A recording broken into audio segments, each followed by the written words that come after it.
So and one more Annapurna studios ఇప్పుడైతే మనం చాలా హ్యూజ్గా చూసినాం కానీ స్టార్ట్ అయినప్పుడు చాలా స్ట్రగుల్స్ ఫేస్ చేశారు. అక్కడంతా రాళ్ళు తుప్పలు అంతా ఉంది. సో దాన్ని అలా చూసి మళ్ళీ ఇప్పుడు ఇలా చూడడం మీకు ఎలా అనిపిస్తుంది అసలు? ఆ బిగినింగ్ డేస్ నాకు గుర్తున్నాయి. బికాస్ 1 yearలో ఒక ఫ్లోర్ ఫినిష్ అయిపోయి షూటింగ్ స్టార్ట్ చేయాలని. Okay, I think secretary movie తీసినట్టున్నారు. అన్ని రాళ్ళు. I seen photos. అప్పుడు కేబీఆర్ పార్క్ ఒక గోడ ఉండేది అంతే. ఇప్పుడు అసలు ఇప్పటికీ అప్పటికి సంబంధం లేదు కదా, సిటీయే సంబంధం లేదు. అవును, ఎస్టాబ్లిష్ అవుతూనే ఉంది. And I have no doubt about Annapurna studios because నాన్న ఏ డిసిషన్ తీసుకున్నా ఒక విజన్తో తీసుకుంటారు. So his vision is his own full earnings, life అన్నీ దారబోసారు దాంట్లో. చాలామంది అనుకుంటారు గవర్నమెంట్ దగ్గర నుంచి కొట్టేశారు. దే డోంట్ నో అండి. తెలియక మాట్లాడతారు. కానీ అదే నాన్న ఎంత కష్టపడి ఆ ఏజ్లో ఆయన సంపాదించిన దానికి ఇక్కడ ఎన్నో ఎకరాలు కొనే పని ఆయన కొనలేదే.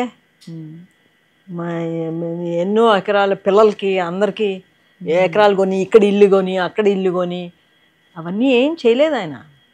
మొత్తం అంతా అన్నపూర్ణ స్టూడియోలో పెట్టారు. అండ్ బిగినింగ్లో అన్నపూర్ణ స్టూడియోస్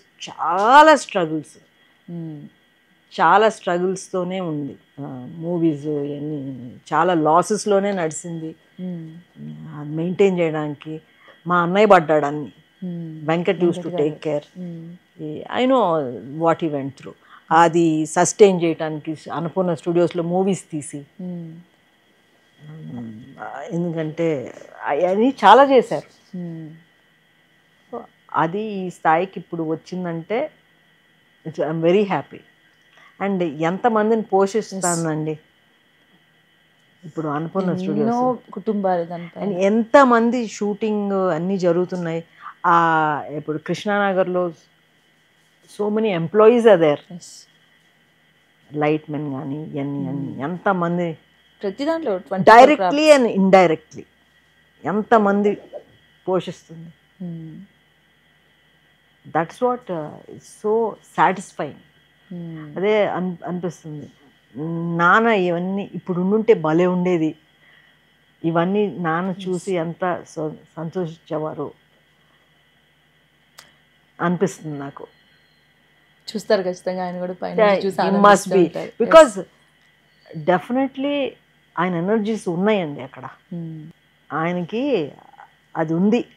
మా అందరినీ నడిపిస్తున్నారు, ఆశీర్వదిస్తున్నారు. ఆయనకి ఆ ఆశీర్వాద బలం చాలా ఉంది. మీ ఫ్యామిలీలో అందరూ ఎస్పెషల్గా లేడీస్ కలిసేటప్పుడు ఎలాంటి చిట్ చాట్ ఉంటుందండి? అంటే దేని గురించి ఎక్కువగా మాట్లాడుకుంటూ ఉంటారు? అట్లా ఏం లేదండి. అది మేము అందరం కలిసే కూర్చుని మాట్లాడతాం. ఎందుకంటే మా ఎవరికి ఇష్టం ఉండదు మగవాళ్ళు ఒక పక్కన కూర్చుని మాట్లాడతాం, ఆడవాళ్ళు ఒక పక్కన కూర్చుని మాట్లాడతాం. అట్లా ఇష్టం ఉండదు. పిల్లలు ఒక పక్కన కూర్చుని అందరం కలిసే మాట్లాడుకుంటాం. ఎవరు ఇది మాట్లాడితే తప్పు, అది మాట్లాడితే తప్పు, ఏళ్ళ ముందు మాట్లాడితే. ఎందుకంటే ఇప్పుడు అమ్మ నాన్న పెద్దాళ్ళు, ఇప్పుడు మేమే పెద్దాళ్ళు. యూనో నాగార్జున, వెంకట్, నేను, అమలా, జ్యోత్స్న మేమే పెద్దాళ్ళం ఇప్పుడు. సో వీ లైక్ ఫ్రెండ్స్ అందరితో. అక్కడ కూడా ఇంకా ఏడిపించుకోవడం, బుల్లి చేసుకోవడం ఉంటాయి. జోకులు వేసుకుని నవ్వుతానే ఉంటాం అందరూ. ఇలా ఉండాలి కూడా. ఎందుకంటే అక్కడ కూడా మళ్ళీ సేమ్ ఇంతకు ముందు మాట్లాడిన ఫోన్స్, గ్యాడ్జెట్స్ అట్లానే ఉంటాయి. అవన్నీ ఉండవు అసలు. సో మస్ట్ చుట్టుగా అన్ని అవాయిడ్ చేసేసి సకుటుంబ సపరివార సమేతంగా కూర్చొని పీస్ఫుల్ గా ఎంజాయ్ చేస్తారు. అసలు మా చిన్నబాబుకి అది ఇష్టం ఉండదు. ఎవరన్నా మేము వాళ్ళ ఇంటికి వెళ్తే మేము అందరం కూర్చొని ఏదో మాడితే పిల్లలు తెలియకుండా ఒక పక్క చేరతారు. రండి రండి ఇక్కడికి, నాగార్జున గారు వెంటనే అందరూ రండి ఇక్కడికి. ఎందుకు వేరే వేరే అన్ని పెడతారు, అందరు కలిసి రండి. మనందరం కలిసింది అందరం కలిసి ఉంటాను కదా అని అంటారు.